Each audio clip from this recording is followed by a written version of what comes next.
Alright, it's Liam. I want to thank everyone at the Oasis Podcast, as you were.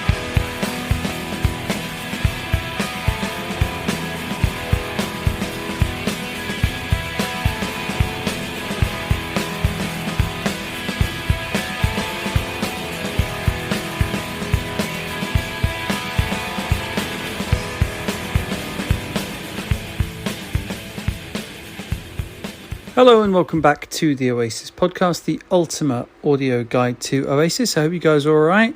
Today we have a fantastic new episode of the Oasis Podcast, and I am joined by two Noels, not real Noels. We are joined by two tribute band Noels, and the two best, I think, which is Stu from the band Oas-is and Matt, who is the Noel from aka Noel Gallagher. So the best Oasis tribute band and the best Noel Gallagher tribute band combine. And the reason for this is obviously there's loads of Noel-based stuff to discuss with the album being released and the various interviews that's been going on. But the main one, I think the one that's really been a massive deal for a lot of us Noel Gallagher fans, has been the pedal show that he did on YouTube. And so that's the main reason I wanted to get a couple of Noels together to discuss that, because I'm not really techie and into the guitar stuff, so I thought I'd get a couple of guys that are. But yeah, I still really enjoyed that pedal show, and we go on to discuss that and a number of other things. As always with these things, you just end up having a really good chat. So that was good fun. So I hope you guys enjoyed that. Also, on top of that, I just wanted to flag a couple of other things. Obviously, Noel's been playing gigs in America with Garbage, like we talked about. And one of them the other day, he forgot the solo of Don't Look Back in Anger and messed it up. So I thought that would be quite entertaining. Let's have a listen.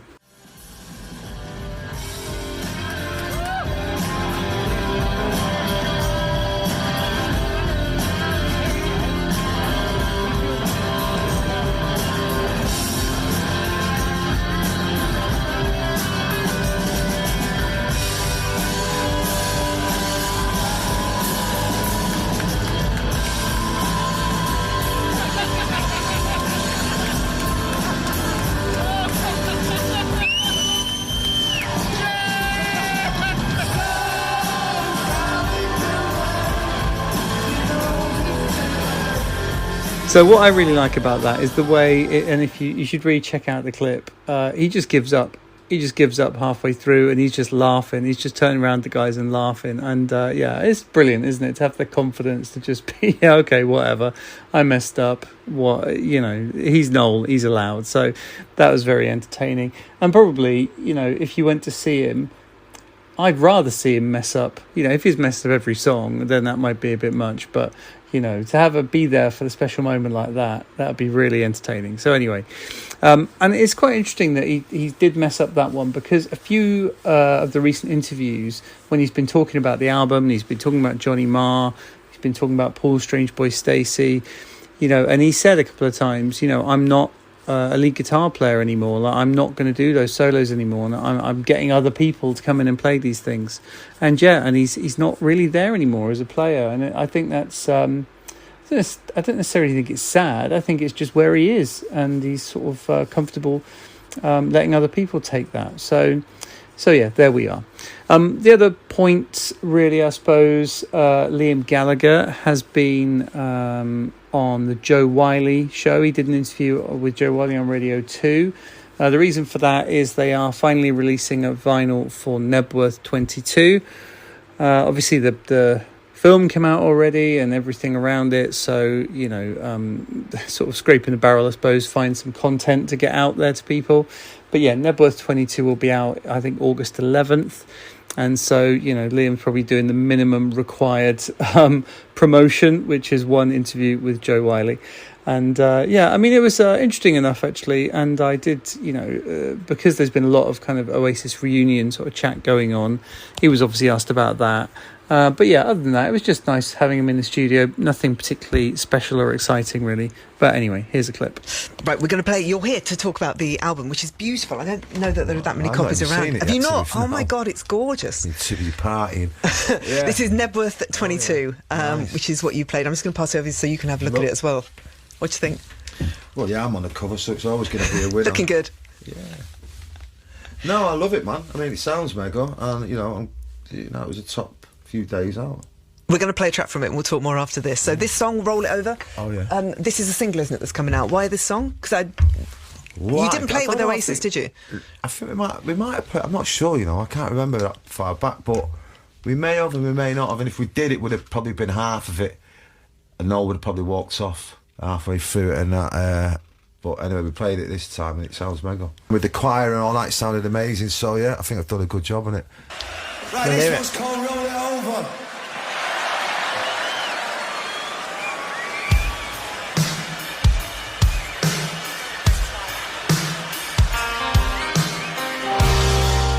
Okay, so without any further ado, let's go over to this main interview with the guys from Oasis and AK Noel Gallagher.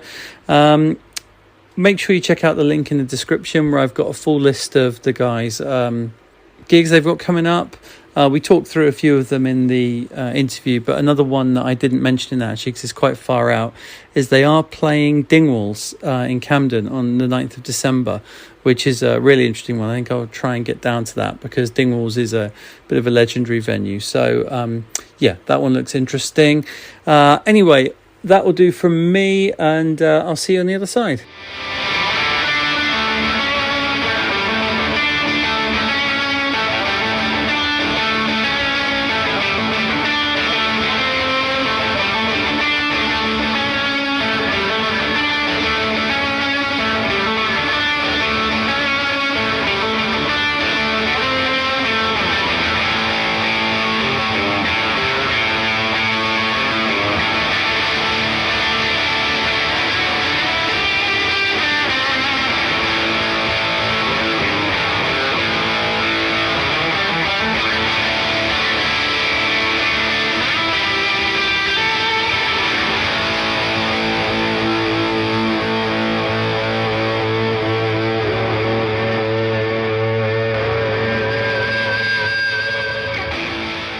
Let's get cracked on. Welcome to the Oasis Podcast, Noel and Noel. So we've actually got today, it's very exciting. I would say we've got the two best Noels. Well, obviously you got the Noel, which he's pretty good, I suppose. But then we have Noel from my favourite Oasis tribute band, Oasis, which is Stu. How you doing, mate? Yeah, very well, very well. Thank you for having me on. You're very welcome. I know we were supposed to get Aaron, who's your Liam, but then he bailed last minute, which I thought was very, very fitting for Liam walking out last minute, leaving Noel to do it. He said, "Oh, I want to come on. I want to come on." I was just like, "Okay, well, I'll tell you that you're coming on." And oh no, I didn't say that. He said, He goes, "I said I possibly might want to come on." I was just like, "Oh well, there we go." Yeah. So. Is he going to be shouting abuse at us from the gantry or something now, do you think? Yeah, well, that's what I thought would happen, yeah. He'll phone in halfway through, start chucking. Yeah, he's at the window now chucking beer cans at me. But yeah, all good. And we have from the number one, Noel Gallagher's High Flying Birds tribute band, a.k.a. Noel Gallagher. Matt, how you doing?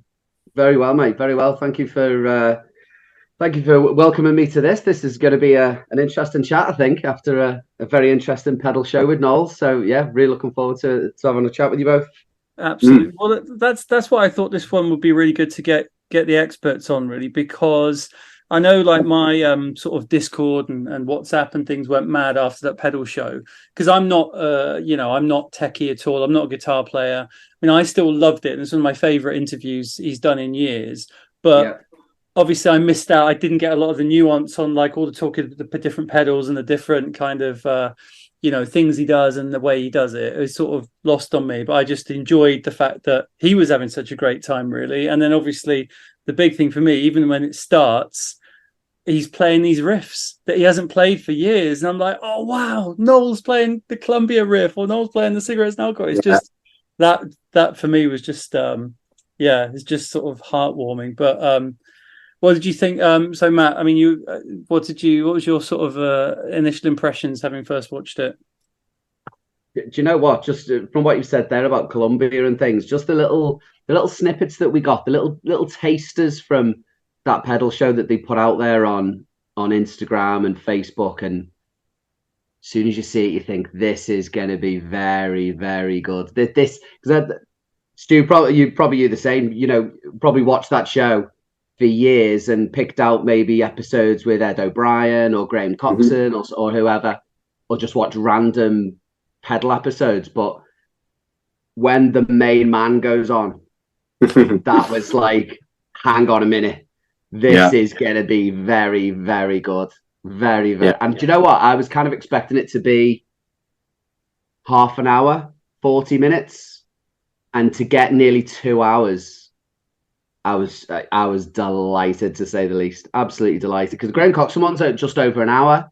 I think the Ed O'Brien one's about an hour and 20, maybe, something like that. So the fact that Noel was in his comfort zone, he was in his own studio, you know, obviously wanting to show it off to the world, isn't he? Because he does quite a lot of bits and pieces there.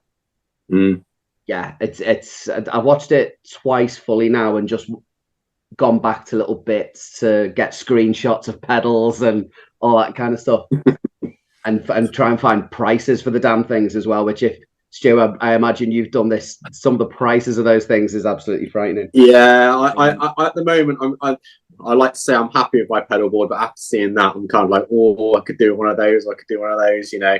Luckily enough, I have the Space Echo pedal, which is the one which I wanted to get like a long time ago. It's like the more smaller version of it. Obviously not like those weird tape delay ones which you used to get like a few years ago or anything like that. But my better half, a few years ago, she went out and bought me the Space Echo pedal for, I think it was a Christmas present. So, and that's birthday and anniversary. That's been part of my setup now, probably for the last or at least 8 years now. And that's, well, touch wood, that thing has never let me down, and it is so cool to use that thing because it really brings out the proper sound of it as well. So, yeah, no, it's a bit different for you, isn't it? Because you're obviously in an Oasis tribute, so you're doing more of probably the original sounds. Would you say from the 90s as well? Whereas I'm just really wanting us to recreate the stuff of the last 10, 15 years. Really, we do loads of loads of stuff that Noel hasn't done live since Oasis split, but it's very much based on what Noel's doing at that moment in time, and it evolves a little bit. So you've got more of an excuse to go get more pedals because that is true. Not that I can afford most of them, though. And that's the thing. I know. The only one I can really get is the compressor, the Keeley compressor, and that's still 150 quid. Yeah. I mean, but then you're paying for quality, though, aren't you, at the same time? Yeah. So it's like when you get it should technically last you a lifetime sort of thing, you know? I mean, that's the thing is that, I mean, it's mad, but my rhythm guitarist, I don't know how or why, but he seems to have a bigger pedal board than I do. You know? So, like, I look at my. Is he a gem or a bonehead though? Does he do solos and things? I think he likes to be more a gem, which I understand why he's got so many more pedals. But I would say he's a bit more geeky with it than I am, sort of thing. Because I would say that I'm more basic in my setup. I literally it's a Les Paul or one of a Sheraton or the Union Jack guitar through a Marshall, turn it up. And then really, like, I have that Space Echo pedal just going, not all the gig, but for a majority of the gig, definitely. And I just like have this like Vox Wah thing, which I've got there as well, which I use for like certain other little bits and pieces and stuff. And then I have a tube screamer just in case I just want to just sort of beef things up a little bit. Yeah. And then like I said, like it's very simplistic, but then I guess, I mean, one of the things which not shocked me because it was kind of like, well, I can understand that because they were quite a simplistic band in that regards. But like he literally went on stage at Nebworth with a delay pedal and a tuner and a little tuner, and then that was it. It was just like, that's amazing. Like plywood. Yeah, a bit of plywood. Unbelievable. Yeah, it's mad, isn't it? Unbelievable. Yeah. That is mad to think that, you know, that was one of the things that really came across, is that this is the pedal show. And yet, for the majority of his stuff, he wasn't really using many pedals. He really did keep it very simple. But saying earlier about that, the relaxed nature of the interview, I take it just from the little snippets I sort of caught in their conversation that guy from the show like does his stuff. He made the pedal board for him and stuff. He has done, yeah. He says, doesn't he, that Gem's got the board that Dan actually built for him. Dan, that's it. Yeah. Dan's the guy with the glasses in the middle, and he's it's it's funny, isn't it? Because like you say, he's gone onto a show which I think is mistitled. It's called That Pedal Show, but it's a guitar and gears show, isn't it? Let's be honest. It's not just about pedals. It's about amps. It's about guitars. It's about the whole shebang, should we say? It's about the whole thing about being a guitarist, isn't it? So it is kind of mistitled, but it was great, and I totally get what he means about cranking up the amps and how many times do you get to really crank up an amp unless you're doing a festival. I don't know about used to, but even indoor gigs sometimes you can't crank them up that much because you still stand in front of the thing on. I'm pretty sure my volumes sit at about.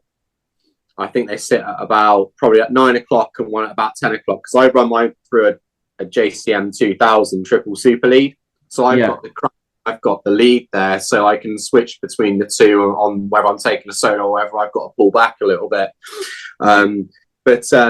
But yeah, like I said, I don't usually go too loud. It's usually James, our rhythm guitarist, who gets told to turn down at sound check, and we're just sort of like pointing and laughing at him every gig because it's literally every gig. It's like, mate, can you turn down a little bit? He needs to crack the whip and just tell him to do his barcodes and not be doing anything more. I know. We can't control the fella. That was a point I really like that Noel made, actually, and I've not heard him say this before, but when he talked about Bonehead and he said the difference between Bonehead playing bar and him playing chord shapes, and that was really the sound. And you see Noel playing lead, but he's not really playing lead, is he? He's just doing correct me if I'm wrong, he's doing arpeggiated chords. Yeah. He's just picking through it. Yeah, he would just open up that sound by just picking through those chords and obviously doing a little bit of lead, like if you unison bends like you used to do like during like the 90s, you know. But yeah, no, it was the sound. That's the Oasis sound. You know, you have the big launching guitars from Bonehead and, you know, a relatively solid bass from Grigsby, and then you've got Noel just sort of like putting the colour over the top of it, you know. Or the soup, as he called it. The soup, yes. Yes. Well, that was more with the whammy, wasn't it? That was more with the whammy. He was talking about the soup with the whammy. Yeah. Well quoted. I like it.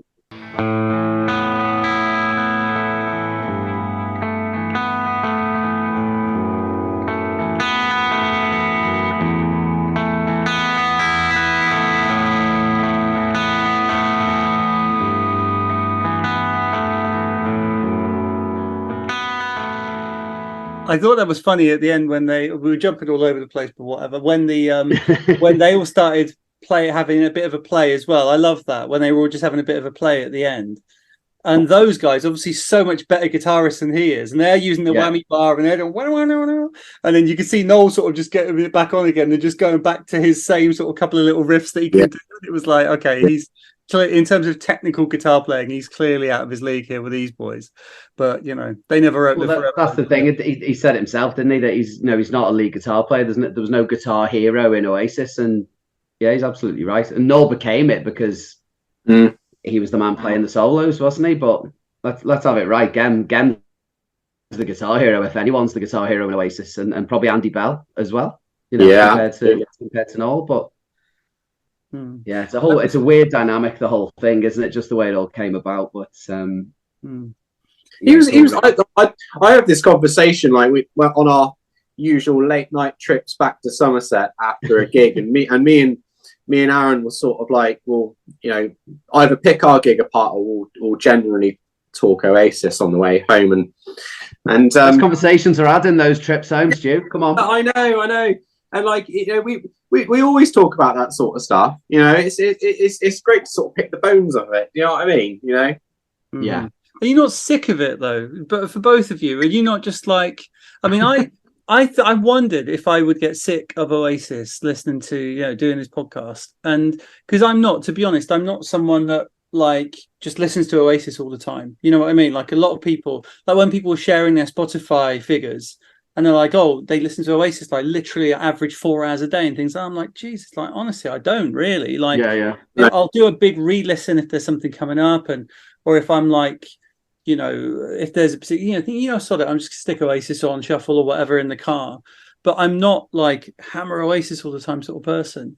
And yet, and so I find it funny that I haven't got sick of them doing this, even though I've been doing this for God, how many years now? 7 years. But I haven't got sick of talking about them. I think to just try and mix it up, and just don't have the same sort of thing over and over again. And we try and take it to different angles and interviews and stuff. So I'm not sick of it yet. It makes me think of, I don't know if you ever saw the film Super Size Me, where the guy had to eat McDonald's every meal. And he said, interestingly enough, at the end of the month, he wasn't sick of it. He was he'd go back to McDonald's straight away. And I think that's the thing. It's sort of, when you do just like mainline Oasis, like I don't get sick of it then. You probably like go over a threshold and sort of, if I listen to a bit of it, I get sick of it. But then once you just push through, just keep going. But I mean, like you're saying there, Stu, you don't get sick of them. When you're having discussions in the van, you're still talking about them. Because they're a huge part of my life. I mean, the whole reason why I picked up a guitar in the first place was because of Noel Gallagher. There is no ifs or buts about that. I mean, there were other guitar heroes. I listened to lots of different music. I mean, anything from like Black Sabbath, Guns N' Roses. I love all that rock stuff. Anything that's probably guitar bass, I will probably like. But Noel made it so you could do it. Yeah. It was like I remember one of the very first solos or proper solos that I ever learned was the Live Forever solo. I picked that to bits, trying to make it sure it was right. And I remember there was one bit, the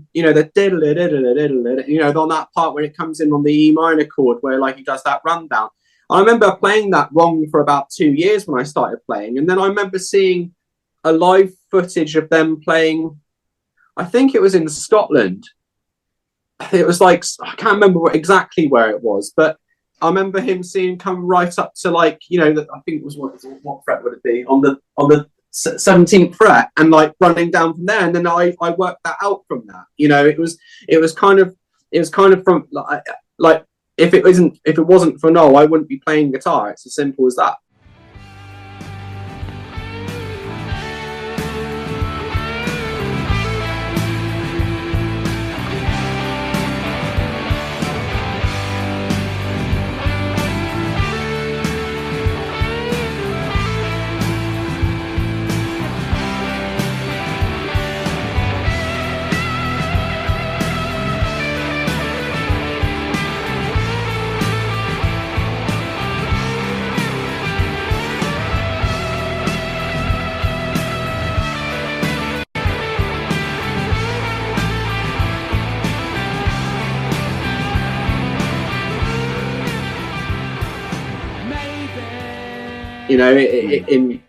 But yeah, that's kind of the way that it is. And then I guess from listening to Oasis, it kind of opened up so many doors to loads of other different stuff. I've like I said, I've got quite an eclectic mix of stuff which I like. I like anything from 90s Britpop all the way up to like listening to stuff like Metallica.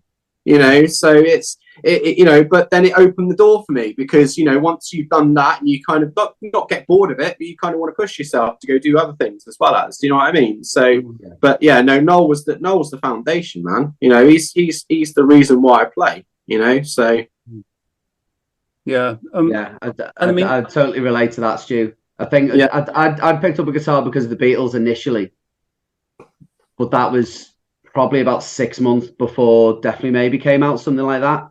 And then when Oasis came about, it just went like that. It just went through the roof. But as you say, you then find out all the bands from there, don't you? Who's this guy, Paul Weller? Oh, he was in this band and he was in this band. And then you hear about this guy, Johnny Marr, and he was in this band. And it all just snowballs after that, doesn't it? You hear about Ocean Coliseum, who they were into. Yeah. And obviously Paul Weller comes up again. Yeah. Obviously going back to the Beatles, and then it just goes out from there. But that's the other thing as well. Is like coming back and starting this tribute band. I mean, we've been out and doing gigs with the Smiths tribute band, the Smiths Ltd. They're amazing, and I've got to be honest. When someone used to say to me, "Oh, do you listen to the Smiths?" I was like, not really. It was actually not until I sat and watched these guys in the wings, and I watched the guy who was playing Johnny Marr, Alex. Yeah, and he's unbelievable. Yeah. You got to be Johnny Marr, to be fair. Honestly, I was just absolute awe. I was thinking, But this guy is he's just so like the way Johnny Marr plays is just so unique. Yeah. At the time, no one else was doing that. And like I said, I only not recently found this out, but certainly like in the last few years, I've actually really warmed to the Smiths and like how Johnny Marr would be playing. And you think, wow, this guy's incredible. Absolutely incredible. But like, you know. You're talking about fake Johnny Marr the same way Noel talks about real Johnny Marr. Yeah. Well, you know what? I'm going to see Johnny Marr in Wrexham in August, and we're hoping all 5 of us in our band can get a picture with him because we're going to the sound check beforehand. So we just see that as a massive social media opportunity because we can just introduce him as the new member of the band.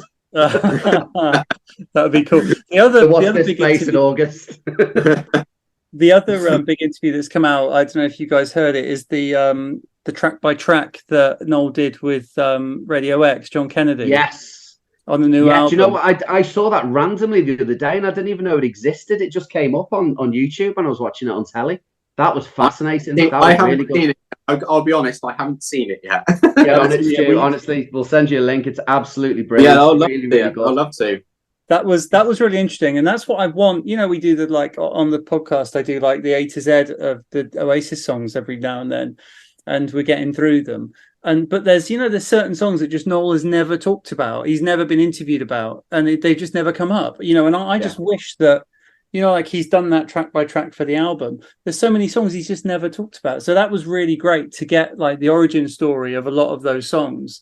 He sort of talks about this one in particular, like I was trying to do a Bowie sort of thing in the chorus, and then so there's a marimba following the melody, and you go like, oh great, it's sort of, I love those little nuggets. And what was it that There She Blows is written? There She Blows. I was just going to say, well, There She Blows. That. Go on. I was waiting for that. Yeah, that was fantastic. It was written like he was in America where weed is legal, and he's gone off and deliberately got this sort of this special weed that's good for creative, and he's gone and So that was just brilliant because I love the little stories like that. And so often Noel can just go into his, well, you just open yourself to the universe and the song drops in and think, oh, come on. Like, no, don't. I've heard that enough times now. That record's kind of broken. Well, he came up with a different version of that for the pedal show. Did you hear it about the fishing?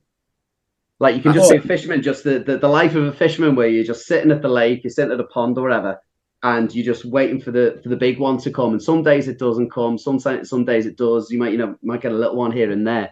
But he's just changed it so now it's a fisherman thing rather than picking them out of the air. Rather than picking them out of the air, he's picking them out of a pond instead now. So he's changed that up a little bit, I suppose. Weed is legal, right, over there, and they have these shops, right, called MedMen, right. So you can go and buy. It's very, very. It's almost worth moving to California for. And so I'm there for a week or 10 days, whatever it was, and I'm working on this thing with Dave Sardi, and then I'm coming back to the hotel at night. I've got a guitar, obviously, and I've been to MedMen, and now I didn't know this, but you could get specific kind of highs in the. It's like a science now, right? And you go in these shops, and I just thought you could just get high, right?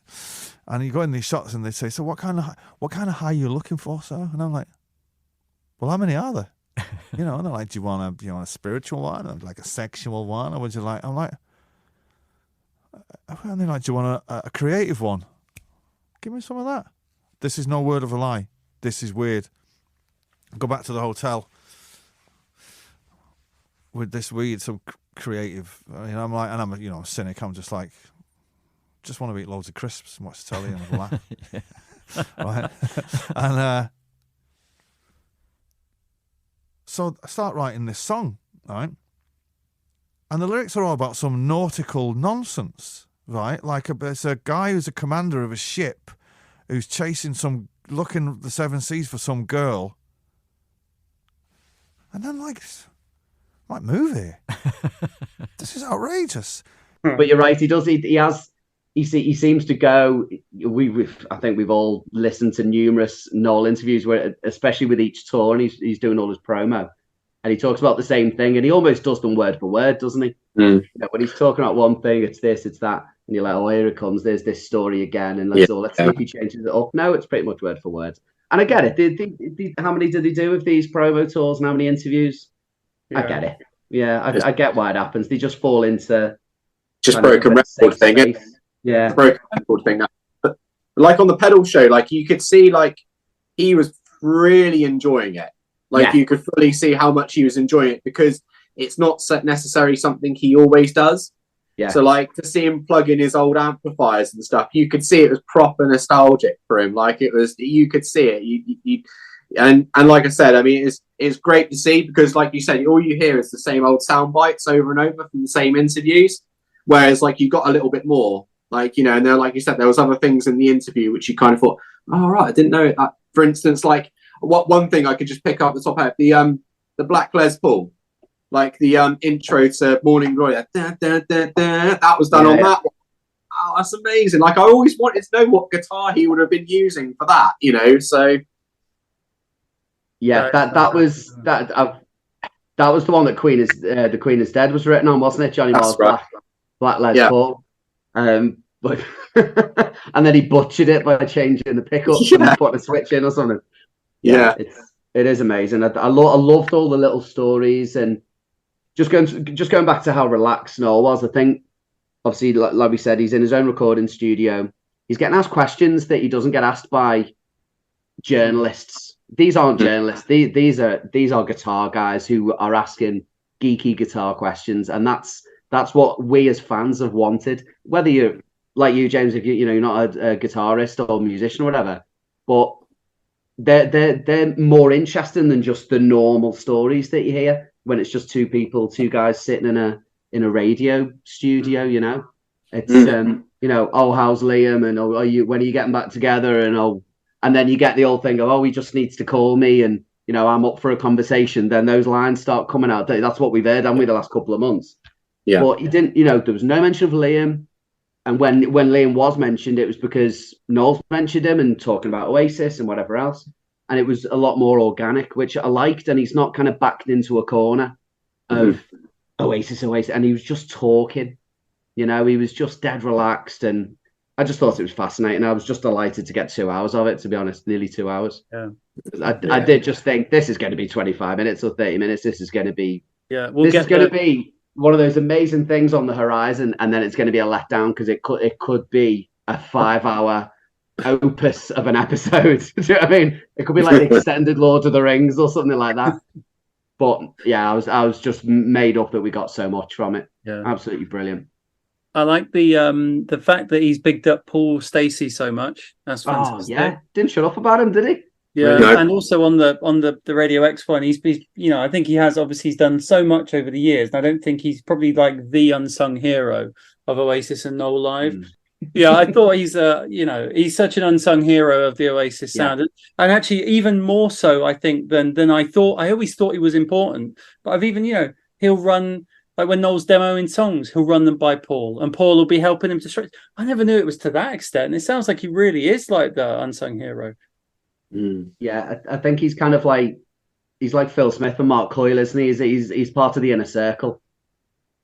He's one of those that will. And if you know about Noel and about Oasis, you know that these group of people are all kind of intrinsic to what has made them who they are. But yeah, I'm amazed at how much. And obviously Paul Stacey, as you said, but also. Jeremy Stacey's been used loads, even over the last few years when he hasn't been technically Noel's drummer, certainly live, when Sharrock's come in. Jeremy Stacey's still been on, he was on loads of the EPs. Yeah. He's on this album as well as Sharrock. And yeah, I didn't think he used them at all, because Jeremy Stacey does loads of things with King Crimson and all sorts of bits and pieces. So he obviously he's still in the loop and still in the inner circle, as I say, but the credits are fascinating on the album as well. I know we're here to talk about the pedal show, but just reading the credits on the album itself to see who's on, who's involved, with Ross and Jess and Sharrock and things. I think that's brilliant that they're all involved. It feels like more of a band now, rather than it just being Noel and then his band of merry men go out on tour. Do you know what I mean? So I think that's really nice, because they all get royalties now off these albums and off the EPs and stuff, don't they? So I think that's really nice. Did I pick up right that Paul Stacey does most of the guitar solos on like his solo records then? Yeah. Yeah. On virtually, he's on all of them. Well, Riverman's got to be one of my favourites. Like the solo on that's decent. I really, really like that one. The way it's just laid out, it's really cool. I really like he talks about Riverman on the Radio X track by track thing, doesn't he, James? Where he still thinks that's his best solo song, which I'm surprised he doesn't play it. If that is the case, he hasn't played it for years. So it's but yeah, that's a Paul Stacey solo. And he just said that. Well, that's another one in the Radio X interview that he talks about trying to get Dave Gilmour in to do a guitar solo for one of them, and he just hands it to Paul Stacey because Dave Gilmour can't get involved, and just says, "Right, go and be Dave Gilmour on this song for me." So he does. Can't remember. Do you remember what song that was, James? I can't remember which one it was. It was Easy Now. That was Easy Now. Yes, it was. Yeah. There you go. See. I happen to have Dave Gilmour's phone number, right? So I call Dave Gilmour and I'm like, mate, I done this track and it sounds a bit like Pink Floyd, if I might be as bold as to say that. And he's like, oh really? And I was like, yeah. And I was wondering, would you play the guitar solo on it for us? And he was like, and he hummed and hawed a bit, and he was like, well, send me the track. So I sent him the track, and then a few weeks went past, and I was like, can I call him again? And I was like, I thought, fuck it, I have to call him. So I was like, yes, mate. And the thing is, like, guitar solo. And he's like, what? And he, started off by saying, I really like the track. I think it's one of the best things you've ever done. He said, but, we were still in the lockdown-ish kind of thing. It was not back to normal. And he said he was out in wherever he lives. And he's like, I don't really have the time, and I'm out in the country and and all that kind of thing. And I was like, okay, well, thanks. I still love you and all that. And I go to the studio and say to my engineer, co-producer, Strange Boy Stacey, who's a brilliant guitarist. I was like, today, you are going to be Dave Gilmour. And he was like, what do you mean? And I was like, so we set up the gear, like what he would use. And I was like, give me Comfortably Numb, bad boy. And we got there. And he was, it's one of those great uplifting kind of guitar solos. It's something I would never come up with. And then on the other one, I love that solo. Love that solo.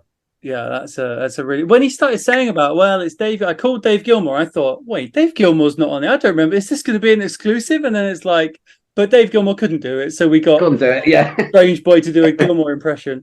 And then there's the other one, isn't it, where he's trying to get the sort of the real Robert Fripp kind of Bowie sound, and so he goes, he gives that to Stace Boy, go on, do Robert Fripp Bowie here now, please. Like, okay. But he's good enough, he can do it, what a bloody legend he is. Oh dear. But any other particular takeaways, Stu, from the pedal show? I loved the fact that I didn't know he used a WEM and a valve state at the same time.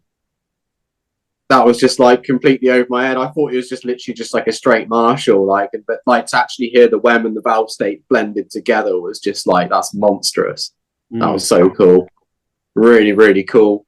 But like I said, I mean, it's just, I think the one thing which was kind of like, it wasn't disappointing as such, just slightly, but it was just, I wish he went a little bit more in depth with his pedals a little bit more, just a little bit, But it was cool to see. It was cool to see all the amps set up and him getting out that what was it? The AC30 from the Cavern. That was cool. The Donald Black and Anger amp. Yeah, and then him getting out that Strat as well. Because I knew it was always played on the Strat, but again to see the Strat which it was played on, it was just like, oh, that's cool. That's seriously cool. I mean, like I say, it was. I got to be honest. For me personally, I was more interested in the amplifiers which he was using. Like I said, I know going back to the WEM and the valve state and all that other stuff, and hearing that being blended together was really, really cool. And and it, I guess, I think, going on to his. I mean, this is the thing. Is with his pedals, which he's got nowadays, I don't really pay much more attention to. I don't know whether you've got any sort of similar pedals which you would use live, which he's got at the moment. I've actually redone my board today because we're due to play a festival on Saturday and the stage is massive. So I've moved everything over to this pedal board that I built in lockdown. And I just went totally overboard and went, right, I'm going to design it completely on what Noel's board looks like. I also built an amp flight case for my Fender Blues Junior as well during lockdown. Nice. That's how much time I had. So I thought, right, I'm gonna invest some time in the band here. In terms of pedals, it's all similar sounding stuff, but it's very rarely stuff that obviously Noel's got, because it's either ancient, blooming antique pedals that are like from the 60s or 70s and worth thousands. What amps just ones that aren't made anymore. What's the name of the amplifier he's using again at the moment? So he's using a custom high watt 50. That's it, high watt. Yeah, I just couldn't think of the name. Have you got those running at the moment? Have you? No, have you seen the price of them?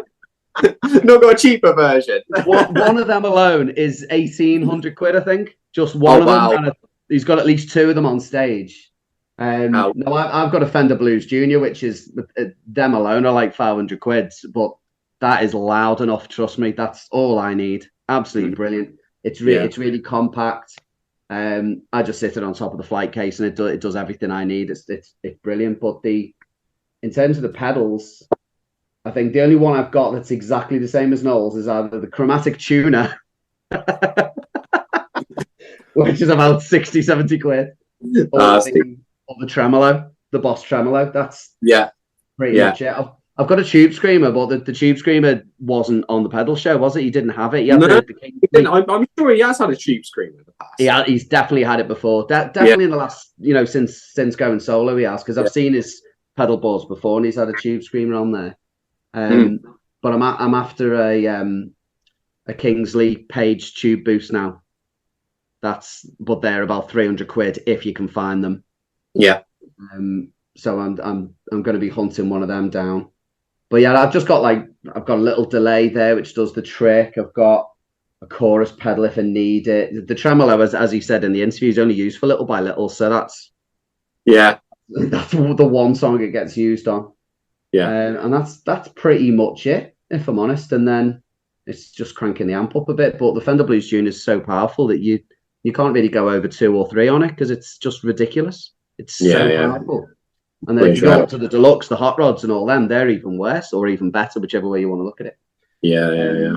But they're fantastic pieces of equipment. But I definitely want the Keeley compressor now. Now that I know that that's one that you can actually buy at this moment in time from just a guitar shop online, then that's one of the ones I'm getting. So I'll definitely be adding that soon. Yeah. What about? Sorry, I was going to say, one of the things that they said on the interview was that when he's in Oasis, he it went through 2 amps. His guitar went through 2 amps at the same time. Now, as a complete idiot, I'm thinking, well, it's only got 1 lead, so how can it go through 2 amps? But what was that all about then? Yeah, the Vox through the Marshall, there's something about it that I'm not articulate enough about what happens when you marry the two together, other than you plug it in and you go, fuck off. Just stand back. Get out of the way. I'm about to play E minor. But there's a whole bunch of harmonics and stuff, and you get the jangly of the strings, especially on the Strat there, but also on the Epiphone. And yet there's loads of overdrive, and that just doesn't happen at low volume. No, I don't think it happens. No, and I at that point I'd mastered the art of playing a semi-hollowed guitar at loud volume. Yeah. That's tough. It is, and I'd managed to work it and throw the odd backing vocal in as well. So I do miss that sometimes, because now I kind of strum and I'm thinking about, the words and all that. And I do think my guitar playing, that what it wasn't technically proficient and all this. But when I see people do the Oasis thing, I was like, it sounds all right, but it doesn't sound like it's not the real deal. No. And the real deal is a hollow body guitar, but being in the right position where it's just about to get out of control, but you can still keep it in line and play and pick out the subtleties of the notes and that. And I got really, really good at that. There's in there a special unit which you can get to run off two amplifiers at the same time. I can't exactly remember the name of the unit though. Okay. But yeah, you can get a unit which can then run two at the same time, and then you can blend them together. Right. So this is one that I use on my pedal board. Can you see that, Stu? There you go. Yeah. So this one, James, this one basically for any, obviously because this is going to be on Spotify and whatever. For those who can't see what we're talking about, I've got a Fender ABY pedal which allows me to plug two guitars in, and I can either use both guitars. Not that I've got that many arms to use both guitars, but what I basically do, I can switch between the A and the B, but you can also use it the other way around with the pedals. Mm-hmm. So you can have one or the other or both. See, this is something that my rhythm guitarist has, and I'm thinking, why have you got that? why don't? Because he's more switched on with his gear. Apparently, you said it yourself. Well, obviously so. I mean, don't get me wrong. It's not. I'm not a massive gearhead. I've got to be honest. I'm not. Me neither. But that's not through the fact that I don't want to. It's the fact that I literally have got everything that I need. Yeah. You know, and if I'm just adding, I'm just spending money for the sake of spending money on pedals, which I probably won't need at the moment. Well, do you know what, though? You've got more of a scope, I suppose, because you're going from, 93 to 2009. I assume you don't. Yeah. You obviously don't do any of the solo stuff. So yeah, you've got all that, and all the stuff that they've done in that period of time. There's a lot of equipment. You've got your orange amps, you've got your Marshalls, your boxes, whatever else. Yeah. And then all the pedals combinations that come with it, as well as all the guitars, of course. Because Noel hasn't really used that many guitars since going. No, that's the thing, is that I think over the years I've collected, for instance, you obviously got the obvious ones like your Union Jack and everything like that. And I picked up a pink Paisley Telecaster as well. Yes. And that's the one guitar I want that Noel doesn't play now. That's the one that I want. But that's that we call that the Wonderwall guitar, because it only comes out for that song. Did he use it for Go Let It Out as well? I had this conversation. We haven't got that in the set at the moment, and I know that our bassist has been pushing for that for the last couple of years. It's we'll do it. We never get around to do it. Get it in the set just so you can have the Paisley played again. That would be my advice. I can then use it for 2 songs. That would be amazing. Yes. Brilliant. But, that's a lovely guitar. That. Yeah, it's a Japanese Telecaster. It was really strange. It was I live in the depths of nowhere anyway. So it turned up in one of my local guitar shops, and it was just the guys sent me this link. It's Stu, you need to go down there and just get it, because another one probably won't come about. I was just I don't know if I can justify £1,000 for one song. Do you know what I mean? You know. However, you amateur. However, my arm did get twisted, and a few guitars. Yeah, it was actually by myself. I do lie a little bit, but a few guitars did get traded in for it. So, but that guitar's ace. I want to get that in for a few more songs at the moment. But I just got I got 2 Les Pauls behind me. I've got Old Faithful, which is there, and I've got this new one here, which is a 50s heritage one, which is kind of come out on the road for me for the last few gigs and stuff. And the old bird stayed at home for a little bit, sort of thing. But I brought it back up for the extra gig last weekend, so I was just stuff it, we'll take them all. Why not? You know. James, just wanted to pick up on something we were talking about before, about are we sick of Oasis and sick of listening to them? I'll be honest, I don't listen to Oasis much nowadays anyway, and that's not because obviously I don't like them, because that's obviously I do. You know, they've been my favorite band for the last 25, 30 years. So I think it's just one of those things that when you're playing them, Stu, I don't know if you agree with this, but when you play them so often, you kind of don't need to hear them. Mm-hmm. But also when you do, it kind of feels more fresh. because I haven't to give you an example, when the 25th anniversary of Morning Glory came out, which was 2020, wasn't it? It was during lockdown and all that, wasn't it? And we got all the new LPs started coming out, all the vinyls and things. So we got the silver vinyl, and actually listened to Morning Glory from track 1 to track 12 for the first time in God knows how long. And you know what? It's actually a really good album. Should give it a listen. I was a bit like, fucking hell, these will go far. Do you know what I mean? Yeah. The only time I do listen to them is when there's anniversaries. Yeah. So if you follow us on our Facebook and Instagram, little plug, I always do something for the anniversaries of the singles, of the albums, and birthdays and all that as well. So when it's the anniversary of Heathen Chemistry, say on the 1st of July, I'll listen to Heathen Chemistry that day. We've got a gig in Blackpool that night, so I'll listen to Heathen Chemistry on the way to the gig. And that'll be the one time I probably listen to Heathen Chemistry in a 12-month cycle. And that you're kind of rediscovering an album and just going, I really love this song, and I love that bit there, I love that guitar solo and that little bit of bass and things. And it's nice, you kind of appreciate it more, because for me, I absolutely saturated it when those albums came out. Especially Heathen Chemistry for me as a particularly special place, because I saw them on that tour 5 times and I just love that album. It, really does hold a special place for me.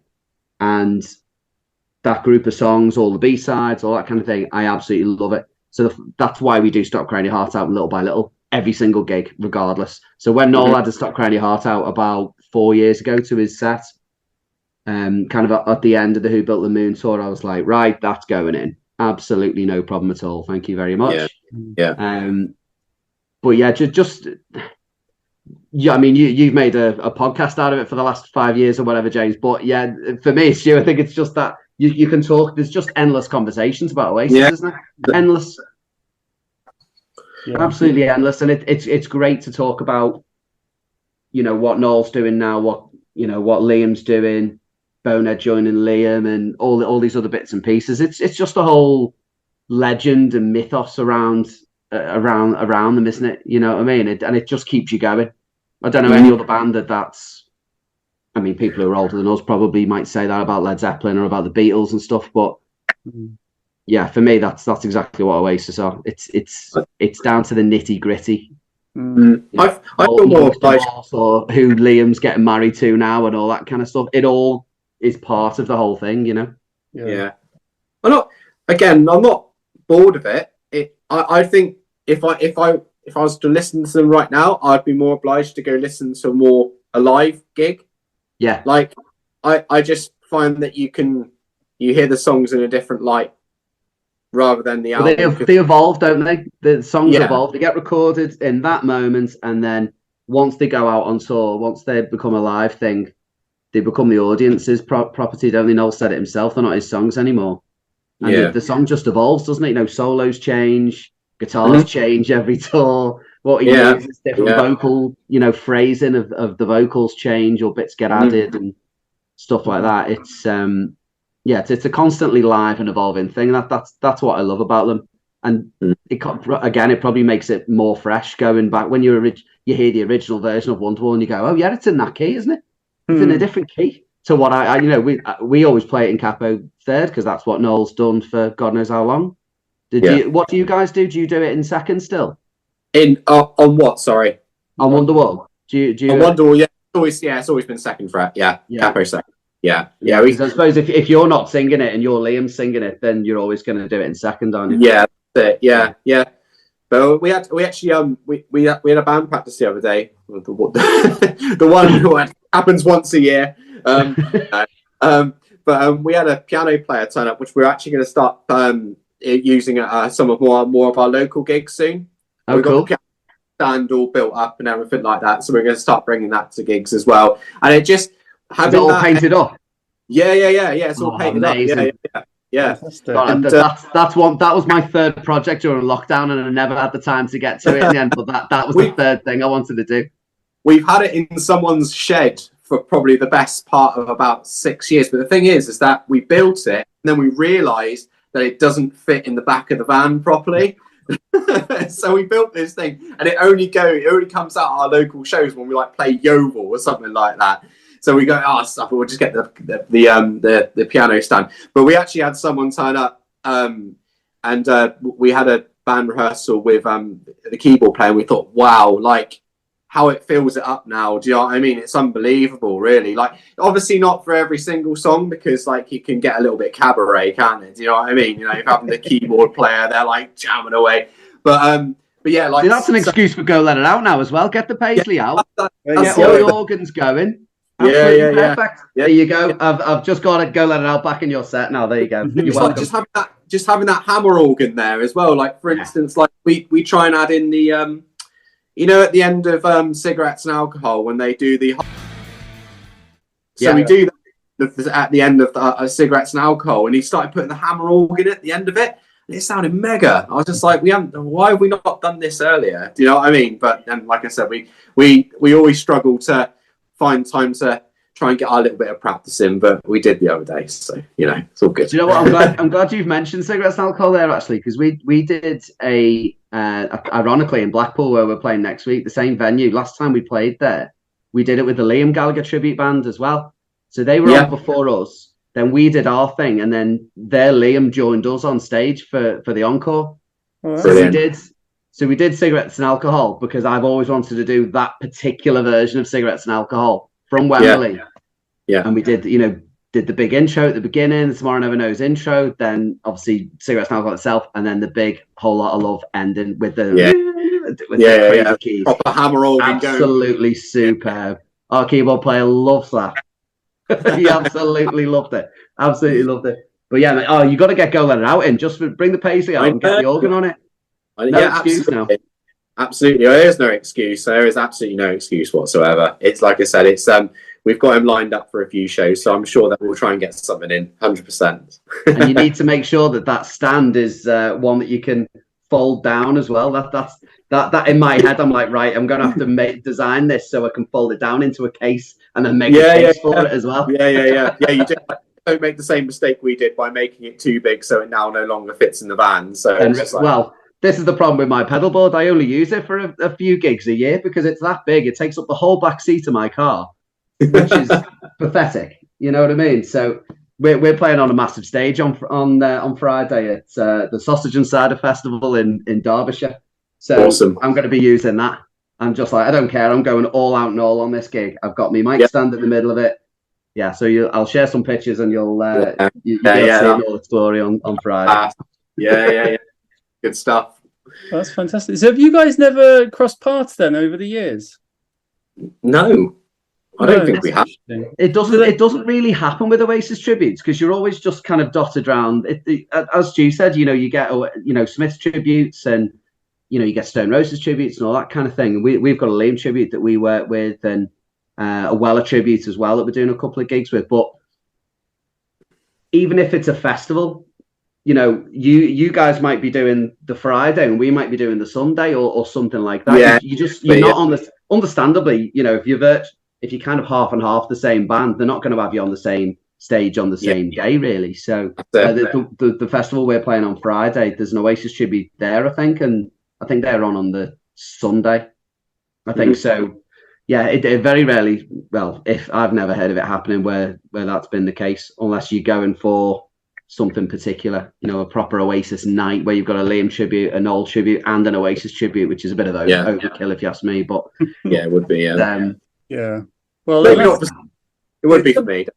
It's something that I've thought about doing. I'd love to do. We did a few live events. And I'd love to do that to the next level and do it. Like I noticed there was a Bowie kind of weekender on, like in the friend of the podcast, Jeff Slate, was playing in it because he sort of plays with Earl Slick's band.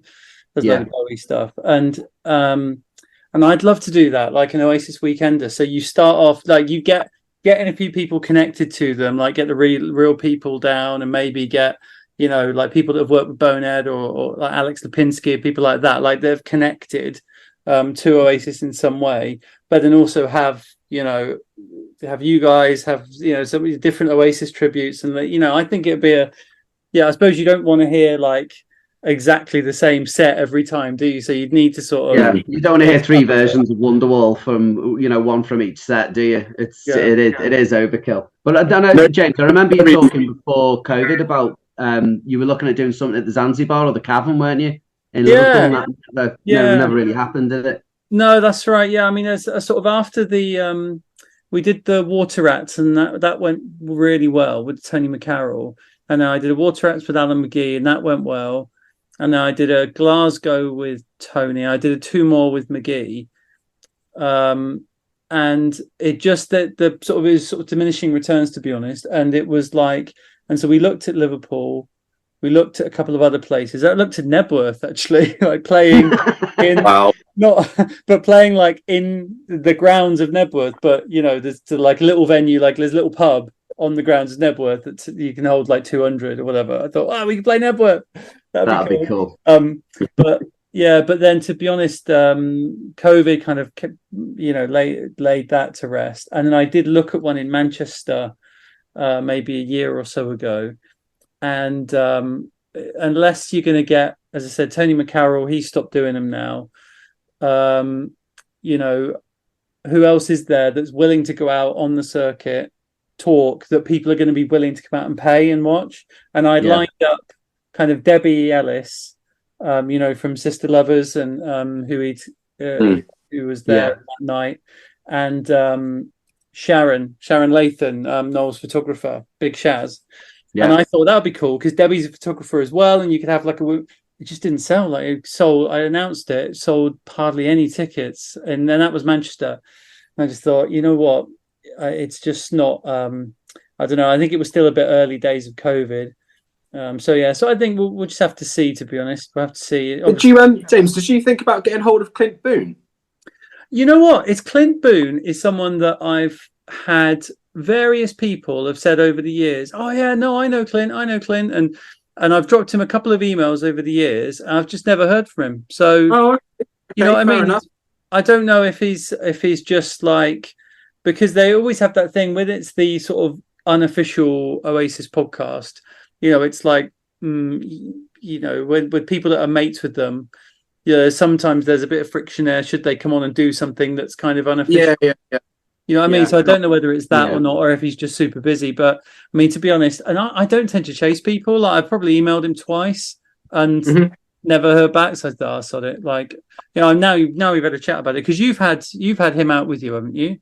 Yeah. Well, we've been on sort of like, obviously we're riding off the coattails of the Clone Roses because they've been putting on like these monster gigs. Like for instance, like Spike Island, for instance. Did you do that one the other week, Stu? Was that you guys? Was it? We done Heaton Park the other week. Oh, the Heaton Park one, yeah. Yeah, we done Heaton Park the other week. That was good, except for my Jack Lee decided to pack up in front of me, in front of 8,000 people. But that's another story. We got it fixed in the end. What? But it's okay. It's okay. It all got fixed relatively quickly. It felt like an absolute lifetime, but it got fixed. But yeah, no, we've met Clint lots of times. He's a lovely bloke, and like there was one particular time we were playing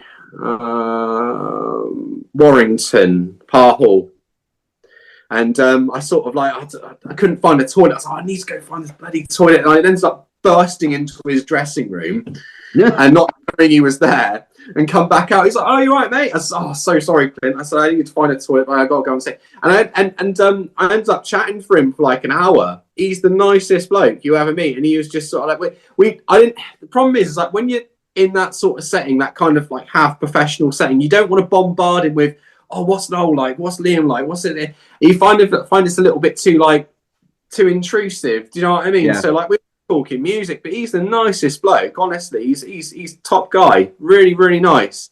And he does all his DJ sets in between the tribute bands when we play. He's class. He's a really, really nice guy.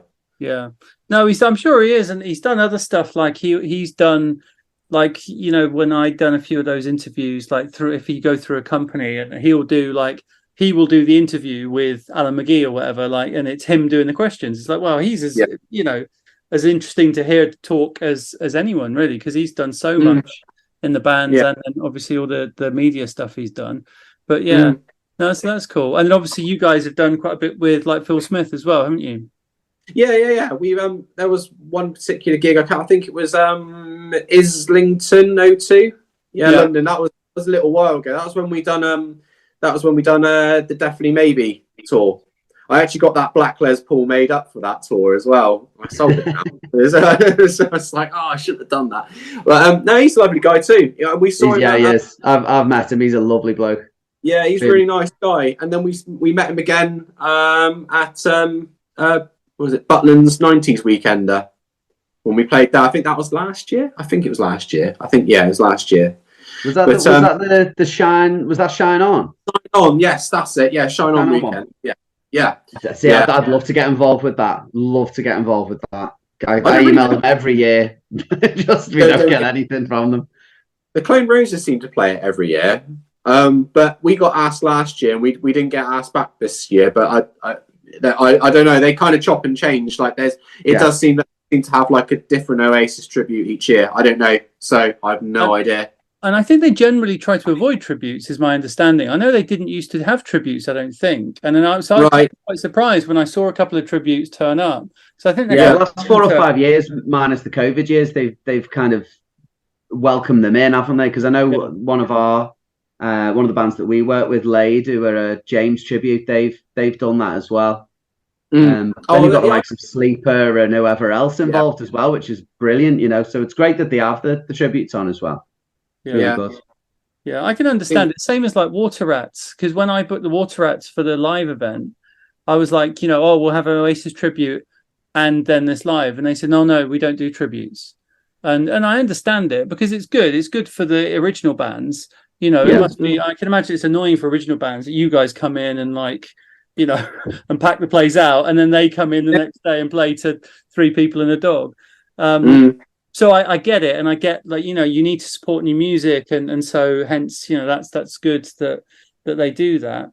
But then, that's been an argument as well, hasn't it? I think it was the Clone Roses that came out with a post a couple of years ago saying about how tribute playing allows live music venues to keep going and support new music, because it means they can then balance it with, right, we've got these nights that are definitely going to sell or going to sell well. And then we've got the other nights that we can take a risk on with this new music. They could have 2, 3, 4 bands on. So there is that balance. And I get it that people probably think it's because, let's be honest, the tribute thing has blown up massively over the last. Huge now, isn't it? It's so big now. It's its own beast now. It's its own kind of industry in itself. There's so many festivals that are tribute festivals, and I get why, because there's so much money to be made. Nostalgia is what's being sold, really, isn't it?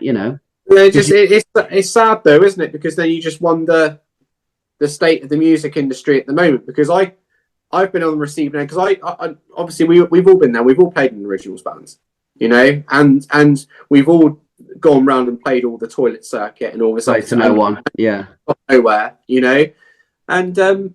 I mean, like I said, tributes now, they just taken a whole life of their own, and it's, but like I said, going back to my point just a second ago, it does make you think of what the state of the music industry now is, because it doesn't seem to be the forefront of these guitar bands. I mean, probably the last time we had that big forefront was probably the early 2000s when we had the Arctic Monkeys and Kasabian come out, and Killers and all that, yeah. Absolutely. We try every gig. We do try and have like an originals band come support us, sort of thing. Like just so that they can actually play to an audience. I mean, I don't know what it's exactly like now because I don't play in an originals band. I don't, I don't do it. But it does seem quite sad for him at the moment that there doesn't seem to be much support for him at the moment. It's a bit, maybe. Noel mentioned it himself, didn't he, in the pedal show? About how they're honing their sound and going from being in a tiny venue to an arena or a stadium. There's no kind of in between. Now you're either playing in a bar or you're playing in a stadium. Or an arena. There's nowhere in between. Everything that's been, most of them are now shut down or they run down or turn into flats. So you're either playing, quietly, noodling, or you play, and guitar music. New guitar bands don't really get to play arenas these days. But I don't know what I think about it. I think, obviously, when we were coming through, just in London alone, there was like half a dozen amazing historical venues where all the greats played. And one by one, they all kind of go to the Astoria and the Hammersmith Palais, and they all go to the Wall and the 100 Club and all that. And I guess it's just, commerce now in the world dictates everything. Yeah. Absolutely everything in the music business, all the way to everything. So, yeah, and I guess music is tailored. Music reflects society in some way, doesn't it? I think of guitar music now as it's good looking, looks good. It's like a shiny new thing. But really, wouldn't you have a battered old Rover, than a brand new electric Japanese car? I mean, but maybe that's just us. I would hazard a guess it's just us. It could be. They do seem to jump, and I mean, Oasis did that themselves. They didn't play the likes of, let's see, the Apollo Theatre in Manchester. They didn't play the Apollo until 2001. That's somewhere that you'd normally think would be part of the up the hill, kind of thing. But it just went like that, didn't it? So it was only later on, after the peak, that they were able to play those venues, because they kind of bypassed it all. They bypassed them completely. Exactly right. Yeah, absolutely. Yeah. But they still played the likes of the Astoria and Barrowlands and all that kind of thing, but they never played Manchester Apollo, which was where Noel said that's where his first gig when he went to see the Damned was in 80. Mad to think, isn't it? And they just completely bypassed the Apollo. They went straight to the likes of the GMX, and from what were I'm trying to think what the other live music venues were in Manchester at the time. Well, the Boardwalk, of course, but there's like the smaller venues, the Hacienda and whatever, and then they just jumped straight up to Main Road and GMX and the Manchester Arena. It's they completely bypassed the Apollo. Mad to think, really, isn't it? It's just crazy how their rise just went from essentially playing like a venue like we play at, the Fleece. I know that they played there, and they went from doing that in like 94, and then that was it. Well, the following year they were playing arenas. Madness. Yeah. My understanding is that the Definitely Maybe tour, when they were doing places like the Northampton Roadmender and Leicester Charlotte and things like that. So, but they could have. My understanding is that that was already booked before they'd had that huge rise, and so they could have cancelled them all and booked like the bigger venues. But they decided, I suppose, Marcus Russell decided to not do it, just to keep it play at those small venues, just so there'd be queues out the door. And would be going mad, and it would be crazy and rammed and packed. Because probably to savor those moments as well. Probably to savor those moments, because if you know that, right, in a couple of months we're going to be playing in arenas, let's enjoy these gigs while we're here, because this is going to, it literally got silly. Noel said that himself, hasn't it? It just got ridiculous that how fast it happens. But yeah, no, I agree with that, James. That was definitely Marcus Russell move. That probably Noel probably had something to say about it as well, didn't he? But stroke of genius. Well, while I've got you guys on, Matt, as the sort of person who's doing the new Noel stuff, are you sort of keeping an eye on this sort of American tour he's been doing and thinking which of the new songs, how you might incorporate that? Yeah. We've been doing Easy now since January when it came out.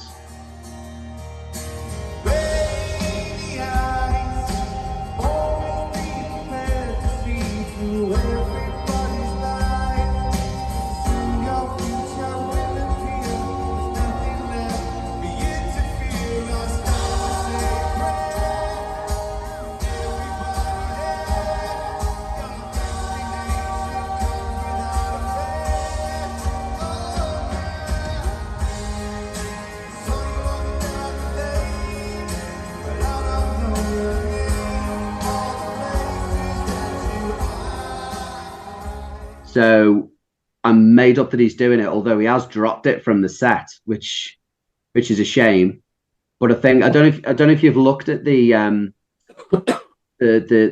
tour that they're doing with Garbage in North America at the moment, but they're due to swap round next week. or was it this weekend, the 24th?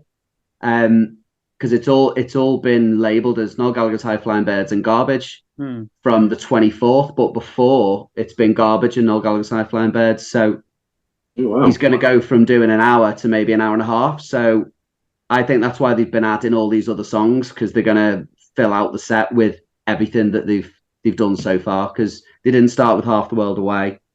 They didn't start with, Mighty Quinn's come back in recently. In the Heat of the Moment has come back as well, which I was surprised to see. And Easy Now's been dropped. And I've got to say, and this might be controversial, I am not a fan of Pretty Boy. No. I'm not a fan of it.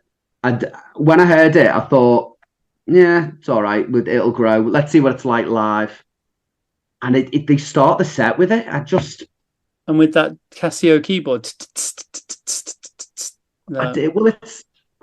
It just doesn't do anything. There's nothing to it.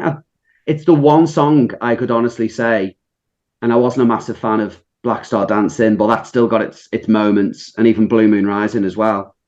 Pretty Boy for me is just no.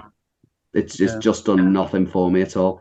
It doesn't fit on the album as far as I'm concerned. I think it's a great album, but it just doesn't fit. I think he's done it because he likes this divisive thing, doesn't he? He likes getting people hating stuff and loving stuff. He loves that. And when Holy Mountain came out, I was one of those people who loved Holy Mountain as soon as I heard it. Absolutely loved it. Our keyboard player, Tom, still talks about it now. He hated it when it came out, and he absolutely loves it now. And it opens our set. It opens our set just straight off the back of the Fort Knox. We've got an edited version of Fort Knox that we come onto. And then we smash straight into Holy Mountain. And we're not going to go over to Pretty Boy. No, absolutely not. It's not going to be in our set at all. But no, to answer your question, James, no, we've been doing Easy Now since it came out, purely because we could say we're the only people who've been doing this live before the man himself. World exclusive live performance and all this. We did Council Skies. We did that for one gig that was in Chesterfield at the beginning of May. So we've done that. That's a really nice song to play live, actually. Yeah, it's got a really lovely kind of groove to it.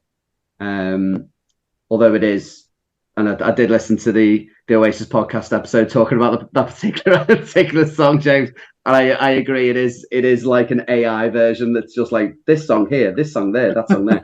And ironically, I don't know if you mentioned this, but because when we were learning it, the chords in the verse are actually falling down, not falling down.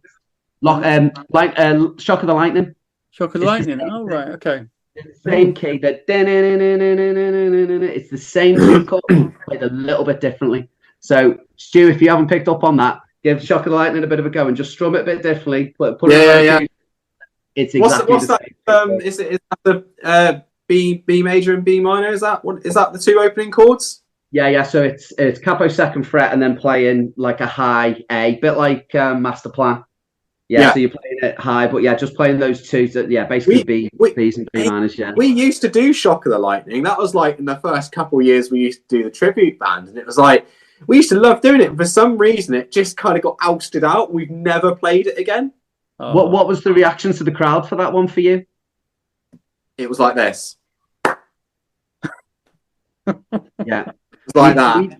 We did it when we did the show last year with the Liam tribute. That was one of the 5 songs that we did with him.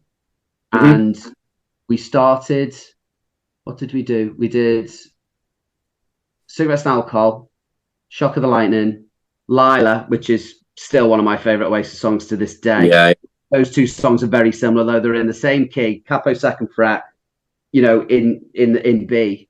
You do the weird tuning. Acquiesce, obviously. Oh yeah, that's great. I love that. And then we finished on the Oasis version of My Generation to just blow it out the water at the end. So, but we shouldn't have done 5. We should have done maybe 3 because it was too much in the end. We were doing it because we just got a bit over the top and just enjoying playing those new songs because their songs we'll never play again unless we get him with us again. So we were enjoying that moment of playing some songs that we hadn't, we'd never played before. Yeah.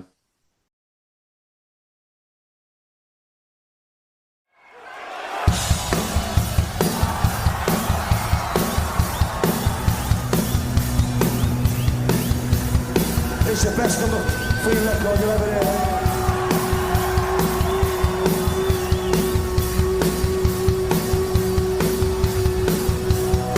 I understand now where the credit comes from.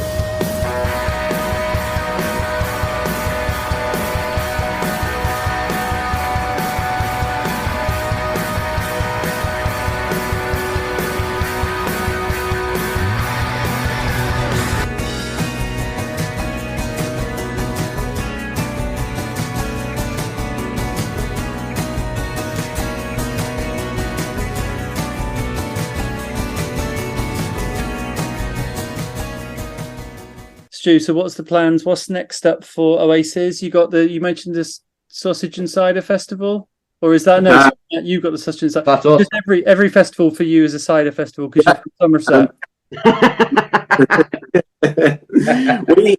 we have it seems like our monthly residency at the Fleece in Bristol coming up. Nice. Which we seem to do all the time. Not knocking it. It's a great little venue, but it's just. I've asked for gigs there as well. I'd love to play in there, Stu. You look on your gig listings. You're like, please. How often do you play there? I think we counted up. I think it's something stupid like we play it like. I think it's like 7 or 8 times in a calendar year. Get lost. Honestly, really? Yeah. Oh, you need to venture out a bit more seriously. Well, don't get me wrong. It's like. But it's just like our promoter's just like, okay, you want to get okay. Well, if it keeps selling out, then yeah, great. We can't.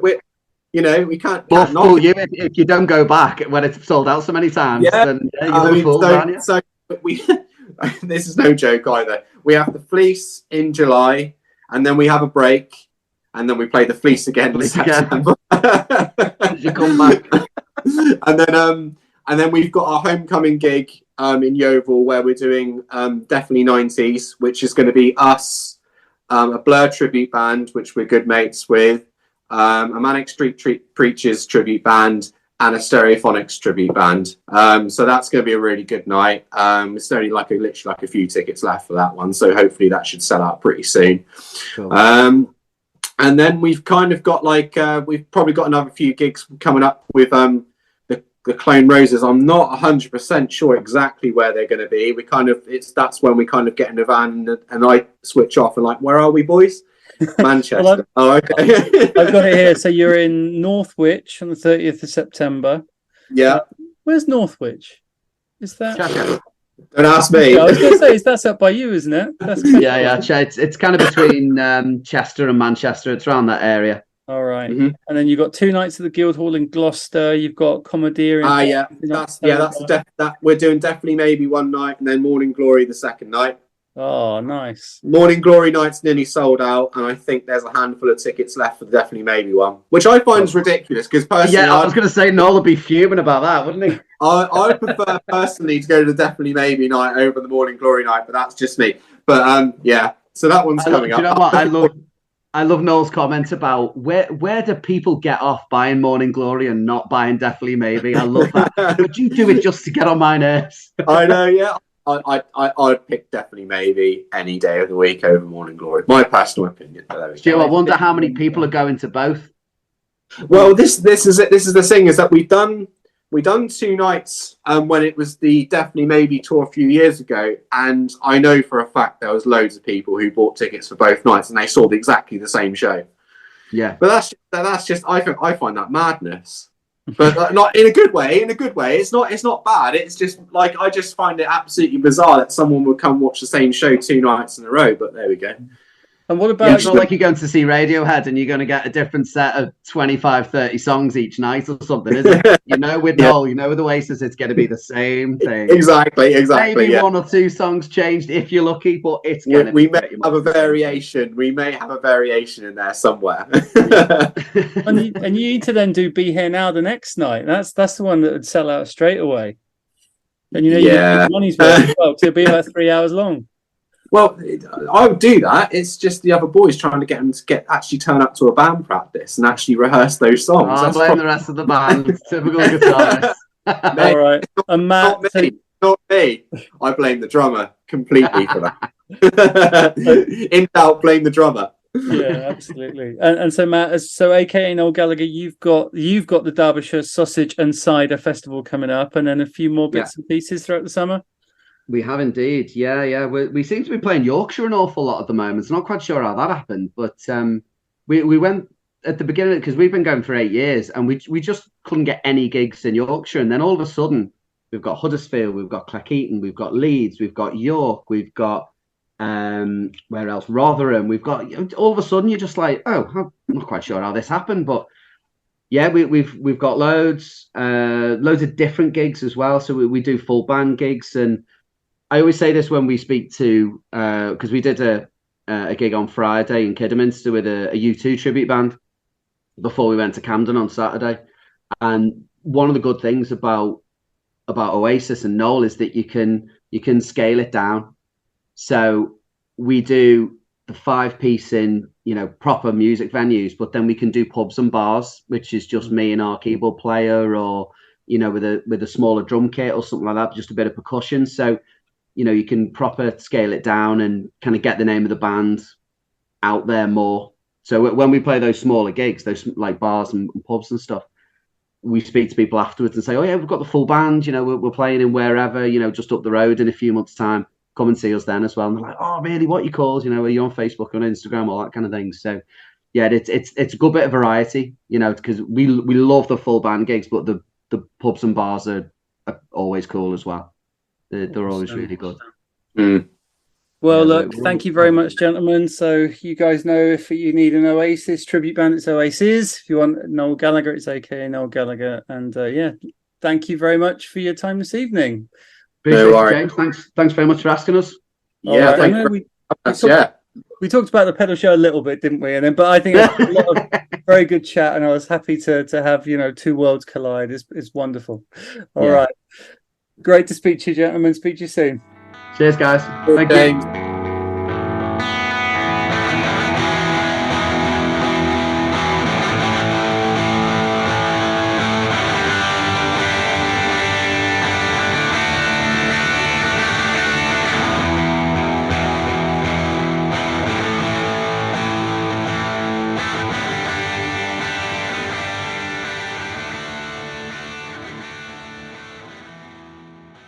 So thank you very much to Stu and to Matt. Fantastic stuff. And I've messaged them both afterwards. I think they've sort of got in touch and have carried on the conversation and sort of very much become sort of best buds from that. And so watch this space. I suggested that the two Noels podcasts could be on the horizon. I'd definitely listen to it. Top guys, good talkers, and fantastic knowledge. All right, and as I said, make sure you check those guys out on the upcoming sort of gigs we talked about. I'm going to try and get down to that Dingwalls one for Oasis on the Saturday 9th of December. And by the looks of it, the nearest one to me for AK Noel Gallagher, I think, is in Swindon. That's like an acoustic-y one, so I think I'll try and get down to that one. All right, and we've had a couple of audio messages come in, which is very kind. First off, we have here Mark Osborn, who is over in America, but you can tell he's English, and he's got a Noel live review for us. What's up, James? This is Mark Osborn here, who Aussie Peeps on Twitter, phoning in from San Diego.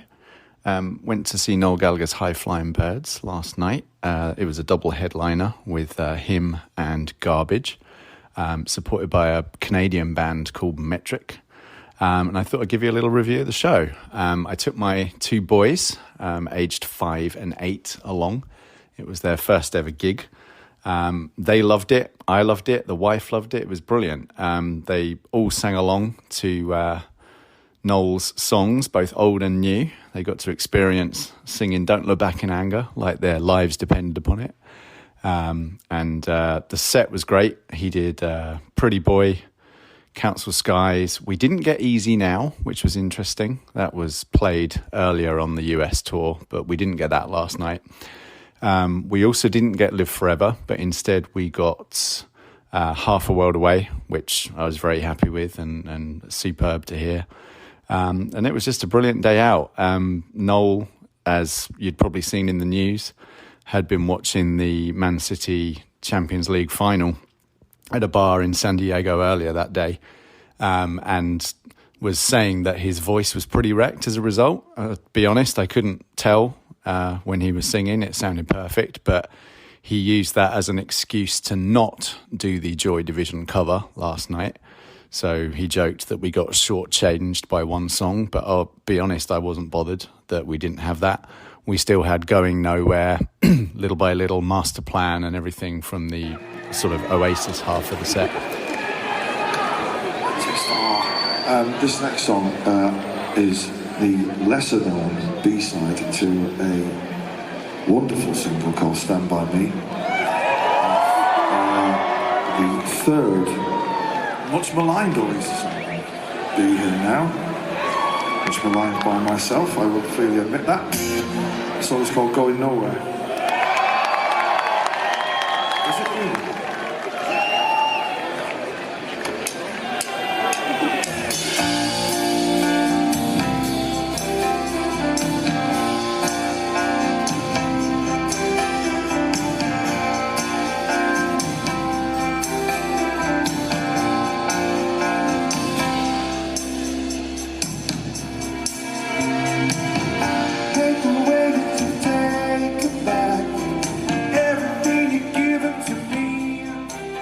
We also got In the Heat of the Moment, which sounded amazing live. Like, it was, I would say, better live than on the album. Like, it really went off, and my little boys were loving that one as well and singing along to that. So all in all, fantastic. The weather was crap. Like, it's normally really good in San Diego, but the weather is terrible right now, and Noel was pretty funny about that, pointing out how bad the weather was and how he'd only bought one jacket for the US tour.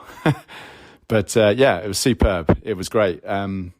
We didn't stay for Garbage. My boys were young enough that they were exhausted by 10 p.m. and Garbage weren't on yet, so we chipped off. But we were very happy with what we saw. And yeah, it was superb. I'm loving the new album. I may go out on a limb and say it's my favourite one right now, although Chasing Yesterday often takes that crown. But I'm really loving the new one right now. Yeah, and hopefully other people can see him. It was a really good set, and the band sounded great. Cheers. Thanks, James. Keep doing what you do. Brilliant stuff. Thank you, Mark. Hope you had a great time. Great for the boys to see them. How exciting for them to get to see Noel like that in that sort of environment as well. So yeah, very, very exciting. Really pleased you enjoyed it, mate, and thank you very much. Right, now we are going to go up to Ontario, Canada, from our friend from the Not After 30 podcast. What's up, Oasis Pod? This is Paul Anthony DiFrancesca from the Not After 30 podcast, and I would like to give my review on the brand new album from Noel Gallagher's High Flying Birds, Council Skies. I am a vinyl head. I love collecting vinyl, and the Gallagher brothers are phenomenal for putting out great vinyl. And I gotta say, I got the limited run of 5,000 of the Blood record. It is a white or black record that blends in to each other. Every album's supposed to be unique. I feel like they're all gonna look like an ink block test, but I gotta say, the album is very beautiful, and I think the Gallagher brothers might be the best, I don't know how to say it, artist out there putting out unique vinyls. If you go back and look at some of the ones that Liam has released, he had these beautiful laser cut one-sided singles, and of course his turquoise splatter album on the white vinyl was very special. These guys do it right, and of course you might be milking the fan base, but as a collector, that's why we work so we can buy more shit. So with that being said, I think the album is very good. It's taken me about 10 listens to kind of get warm to the album itself. I really liked where he was with his last album, kind of going in a much different direction. And this kind of seems like a little bit of a playback, a setback into what Noel does really great, which are these beautiful, well-written songs. But I like it overall, and I think the album is super cool. And for those out there, you know, in the collector's world, when something's numbered, you kind of put like a family tree out together. So out of 5,000, I have number 2,695. So I'm looking for my brothers my brothers and sisters out there who might have a similar track or serial number, whatever you want to call it. Anyway, CJ, love the show. You're doing a great job. Sorry, CJ, I'm sorry. JC, wow. Edit this part out, please. Thank you so much for always producing a great, informative, and enjoyable podcast. You're a fan all the way from lovely Milton, Ontario, Canada. Have a great one. All right, thank you very much. Fantastic stuff. Yeah, not a vinyl head myself, as I've said on here, but yeah, that is cool. And yeah, if you are one of the numbers up or down, you're a vinyl brother or sister of Paul, yeah, get in touch. That would be interesting to hear. But yeah, I agree. I've listened to the record a few more times, and yeah, I do enjoy it. I do think it's great. Let's say the fact that there wasn't that many new songs, I've kind of got over that now because it's all just merging into one.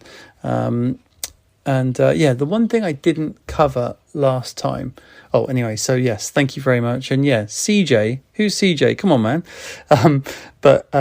Yes, the one thing I didn't cover was last time was the Pretty Boy acoustic track, because that is not on streaming, or it wasn't. I don't know if it is now. That is a vinyl exclusive. Although obviously Maxi Gonzalez put it on YouTube, so there you go. But yeah, I thought that'd be interesting. Like, oh, an acoustic version of Pretty Boy. I wonder what that'll sound like. So let's have a clip. There was a girl like me. There was a boy like you. She made him sing like Elvis. Or was she feeling blue?